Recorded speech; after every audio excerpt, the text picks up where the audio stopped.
Friends, welcome to honey வீடு. நம்ம இன்றைக்கி பார்க்க போகிறது கல்யாண வீட்டு பூரி கிழங்கு. வாங்க எப்படி செய்யலான்னு சொல்லி பார்க்கலாம். எங்கள் வீடியோ உங்களுக்கு பிடிச்சிருந்தா லைக் பண்ணுங்கள், ஷேர் பண்ணுங்கள், சப்ஸ்கிரைப் பண்ணுங்கள், மறக்காமல் பெல் ஐக்கானை கிளிக் பண்ணிக்கோங்க. பூரி மசாலா பண்ணுறதுக்கு 4 உருளைக்கிழங்கு எடுத்துருக்கிறேன். இதை தண்ணி விட்டு நல்லா வாஷ் பண்ணி எடுத்துக்கலாம்.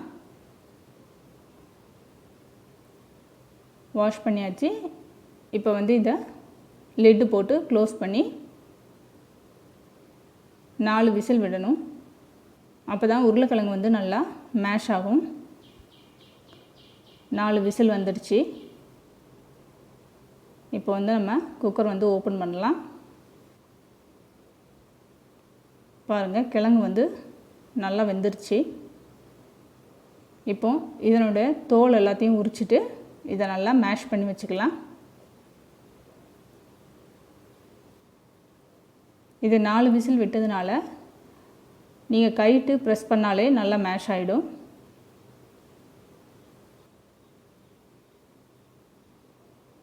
இந்த மாதிரி லைட்டாக ப்ரெஸ் பண்ணாலே மேஷ் ஆகிடும்.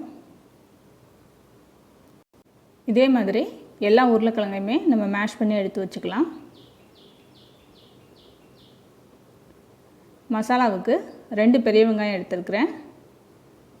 கிரைண்ட் பண்ணுறதுக்கு தேவையான பொருள் இதெல்லாம். 2 பெரிய வெங்காயம் நீள நீளமாக கட் பண்ணி வச்சுக்கோங்க. இப்போ ஒரு பேன் எடுத்துக்கலாம்.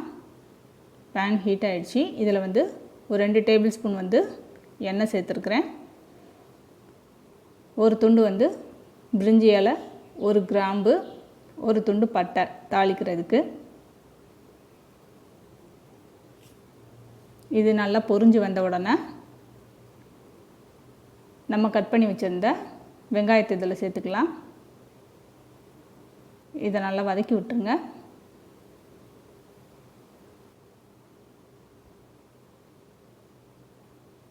இந்த வெங்காயத்துக்கு தேவையான அளவு கொஞ்சமாக உப்பு சேர்த்துக்கலாம்.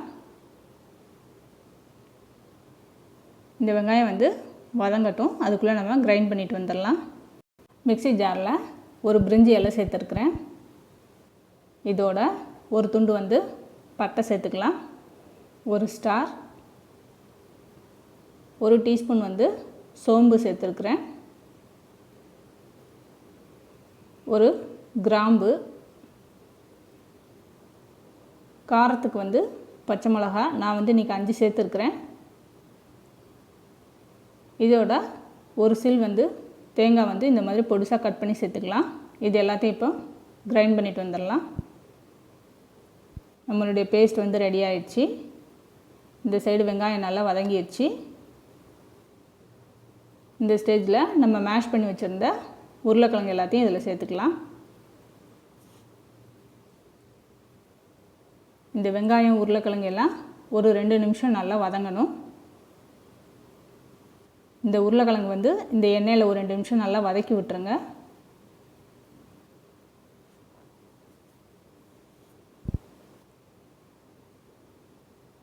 இது நல்லா வதங்கிடுச்சு. இப்போ நம்ம அரைச்சி வச்சுருந்த இந்த தேங்காய் பேஸ்ட்டை இதில் சேர்த்துடலாம். இதோட கொஞ்சமாக தண்ணி விட்டு நான் அலசி ஊற்றிக்கிறேன்.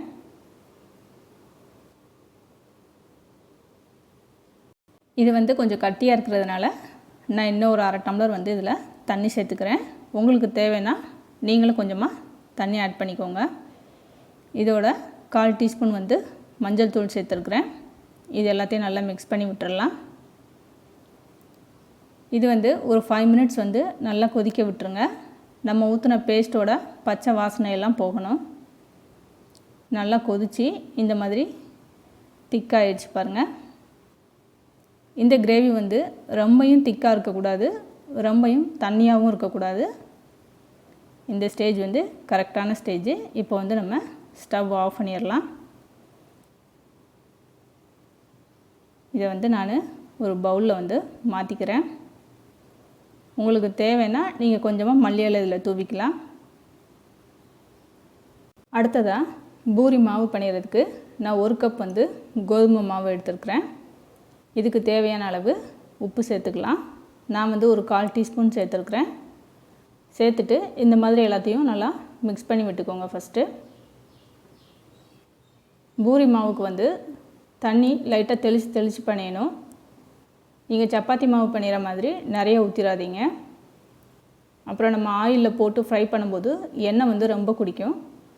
இந்த மாதிரி லைட்டாக தண்ணி தெளித்து மாவு பிசைஞ்சிக்கலாம்.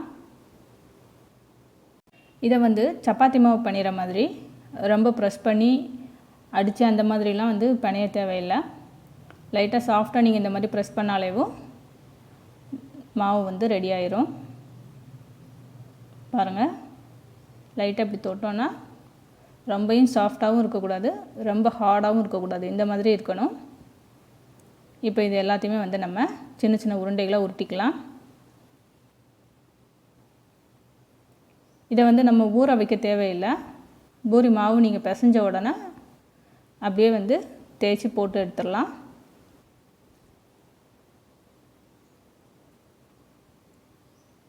இந்த மாதிரி சின்ன சின்ன உருண்டைகளை எல்லாத்தையும் உருட்டிக்கலாம். எல்லாத்தையுமே உருட்டி எடுத்தாச்சு. இப்போ வந்து இது எல்லாத்தையும் நம்ம தேய்ச்சிக்கலாம். தேய்க்கும்போது சப்பாத்தி தேய்க்கிற மாதிரி ரொம்ப பெருசாக தேய்க்கக்கூடாது, சின்னதாக கொஞ்சம் தடிமனாக தேய்ச்சிக்கணும். நான் காட்டுறேன் பாருங்கள். கொஞ்சம் அது வந்து திக்னஸ் இருக்கணும். அப்போ தான் நம்ம ஆயிலில் போட்டு ஃப்ரை பண்ணும்போது நல்லா உப்பி வரும். இங்கே பாருங்கள், இந்த அளவுக்கு வந்து கொஞ்சம் தடிமனாக இருக்கணும். ரொம்ப மெல்லிசாக தேய்ச்சிட்டிங்கன்னா ஒரு மாதிரி அப்பளம் மாதிரி ஆகிடும். இந்த மாதிரி எல்லாத்தையும் தேய்ச்சி எடுத்துக்கலாம். இந்த சைடு வந்து நல்லா ஆயில் ஹீட் ஆகிடுச்சு. இப்போ நம்ம தேய்ச்சி வச்சுருந்த பூரி எல்லாத்தையுமே ஒன்றா போட்டு எடுத்துக்கலாம். பாருங்கள், எண்ணெயில் போட்ட உடனே லைட்டாக மேலே இந்த மாதிரி லைட்டாக ப்ரெஸ் பண்ணி விடுங்க. அந்த ஓரம்லாம் லைட்டாக நீங்கள் ப்ரெஸ் பண்ணிங்கன்னா அழகாக அது உப்பி வரும். அப்படியேவும்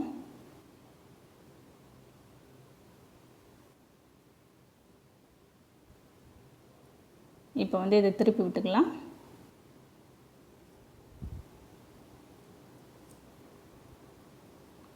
இதே மாதிரி எல்லா பூரியையும் நம்ம போட்டு எடுத்துக்கலாம். ஏற்கனவே நம்ம சேனலில் வந்து மைதா மாவு யூஸ் பண்ணி சோளா பூரி எப்படி செய்யலான்னு சொல்லி நான் ரெசிபி போட்டிருக்கிறேன். நான் மேலே வந்து ஐகார்டில் லிங்க் கொடுக்குறேன், வேணுங்கிறவங்க வந்து செக் பண்ணி பார்த்துக்கோங்க. இப்போ அடுத்த பூரி போடலாம். ஆயில் வந்து நல்லா ஹீட்டாக இருக்கணும்.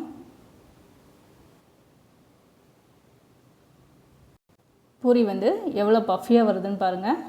இதில் வந்து நம்ம ஆயிலோ இல்லை ரவா எதுவுமே சேர்க்கலை. நம்மளுடைய பூரி வந்து ரெடி ஆயிடுச்சு. நீங்களும் இதை ட்ரை பண்ணி பாருங்கள். கல்யாண வீட்டு பூரி கிழங்கு வந்து ரெடி ஆயிடுச்சு. இதை செஞ்சு பார்த்துட்டு மறக்காமல் கமெண்ட் பண்ணுங்கள். சப்ஸ்கிரைப் பண்ணாமல் இருந்தீங்கன்னா சப்ஸ்கிரைப் பண்ணிக்கோங்க.